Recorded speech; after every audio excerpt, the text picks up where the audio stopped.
ಪ್ರಿಯ ವೀಕ್ಷಕರೇ, ಇಲ್ಲೊಂದು ದೇವಸ್ಥಾನವಿದೆ. ಈ ದೇವಸ್ಥಾನಕ್ಕೆ ಗೋಡೆ ಕಟ್ಟಿಲ್ಲ, ದೇವರ ವಿಗ್ರಹದ ಮೇಲೆ ಚಾವಣಿ ಹಾಕಿಲ್ಲ. ಆದರೆ ಈ ದೇವಾಲಯದಲ್ಲಿ ಗಂಟೆಗಳು ಮಾತ್ರ ಲೆಕ್ಕಕ್ಕೆ ಸಿಗುವುದಿಲ್ಲ. ಅಂತಹ ಆ ದೇವಸ್ಥಾನ ಯಾವುದು ಅಂತೀರಾ? ಇಲ್ಲಿದೆ ನೋಡಿ. ಗುಬ್ಬಿ ನಗರದಿಂದ ಕೇವಲ 3 ಕಿಲೋಮೀಟರ್ ದೂರದಲ್ಲಿ ಇರುವ ಚಿಕ್ಕೋನಹಳ್ಳಿ, ಕಡೇಪಾಳ್ಯ ಎಂಬ ಅವಳಿ ಗ್ರಾಮಗಳ ಮಧ್ಯೆ ಇರುವ ನಡುವಲಪಾಳ್ಯ ಗ್ರಾಮದಲ್ಲಿ ನೆಲೆಸಿರುವ ಈ ದೇವಾಲಯ ಗಂಟೆ ಬಸವೇಶ್ವರ ದೇವಾಲಯ ಎಂದೇ ಪ್ರಸಿದ್ಧಿಯಾಗಿದೆ. ಕಲ್ಲಿನಲ್ಲಿ ಕೆತ್ತನೆಯಾಗಿರುವ ಬಸವಣ್ಣನ ವಿಗ್ರಹ ಈ ಭಾಗದ ಜನರ ಆರಾಧ್ಯ ದೈವವಾಗಿದೆ. ರಾಜ್ಯದ ಮೂಲೆ ಮೂಲೆಯಿಂದ ಬರುವ ಭಕ್ತರು ತಮ್ಮ ಇಷ್ಟಾರ್ಥ ಸಿದ್ಧಿಗಾಗಿ ಹರಕೆ ಮಾಡಿಕೊಳ್ಳುವುದು ವಿಶೇಷ. ಹರಕೆ ಹೊತ್ತ ಭಕ್ತರು ನೀಡುವುದು ಒಂದೇ, ಅದು ಗಂಟೆ. ತಾವು ಹೊತ್ತ ಹರಕೆ ಈಡೇರಿದರೆ ಚಿಕ್ಕ ಗಂಟೆಯಿಂದ ಹಿಡಿದು ದೊಡ್ಡ ಗಾತ್ರದ ಗಂಟೆಯ ಜೊತೆಗೆ ಚಿನ್ನ, ಬೆಳ್ಳಿಯ ಗಂಟೆಗಳನ್ನು ನೀಡುವುದು ಇಲ್ಲಿನ ವಿಶೇಷ. ಇಲ್ಲಿ ವರ್ಷಕ್ಕೊಮ್ಮೆ ನಡೆಯುವ ಜಾತ್ರೆಯು ಅದ್ಧೂರಿಯಾಗಿ ನಡೆಯುತ್ತದೆ.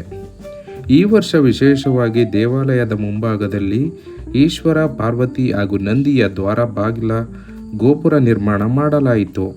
ಇದೇ ಸಂದರ್ಭದಲ್ಲಿ ಸುತ್ತಮುತ್ತಲ ಗ್ರಾಮಗಳ ದೇವರುಗಳನ್ನು ಕರೆಸಿ ಅದ್ಧೂರಿ ಮೆರವಣಿಗೆ ಮಾಡಲಾಯಿತು. ಬಂದ ಭಕ್ತರಿಗೆ ದಾಸೋಹ ವ್ಯವಸ್ಥೆ ಮಾಡಲಾಗಿತ್ತು.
ಎಲ್ಲ ಚೆನ್ನಾಗಿಲ್ಲ.